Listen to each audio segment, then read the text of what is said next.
Becca. Hi, Emma. Happy Small Business Month. Thanks. It's exciting. I am really excited to sit down with you today and hear a little bit more about your journey as a small business owner. So why don't you start out by telling us the story of Becca Kate? Well, it's a long one, but I'll just give you a little brief synopsis. We opened about 21 years ago, so we just had our 21st anniversary in May. And I had been working in retail for the first time, actually, right out of college, and not anything to do with my degree. I have a botany and conservation biology double major from Madison.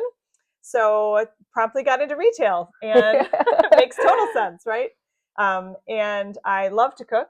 So I loved the store that I worked at was a kitchen store. So I decided that I wanted to come closer to home where I was from. I grew up in Baraboo. And so we came and looked at the building.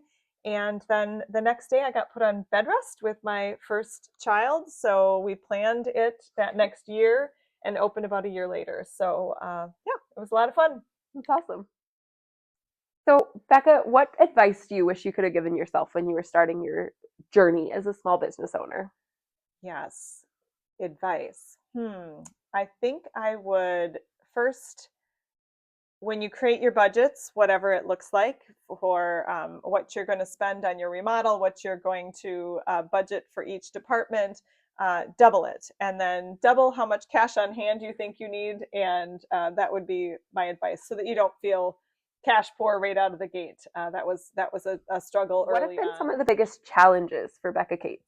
Well, since we've been around for 21 years, we've been through a recession. We've obviously been through COVID.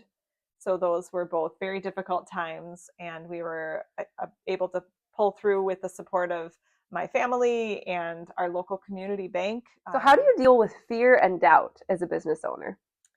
Well, first of all, I try not to take myself too seriously. As far as this is not life or death, this is retail. So that helps me to keep things in check.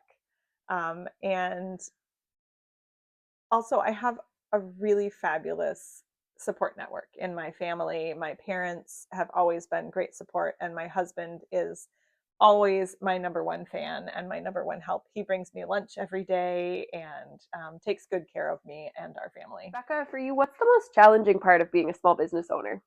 I guess it would probably be wearing all of the hats. I'm good at some and not good at others, and I've tried over the years to learn which ones to hand off and which ones I can keep for myself.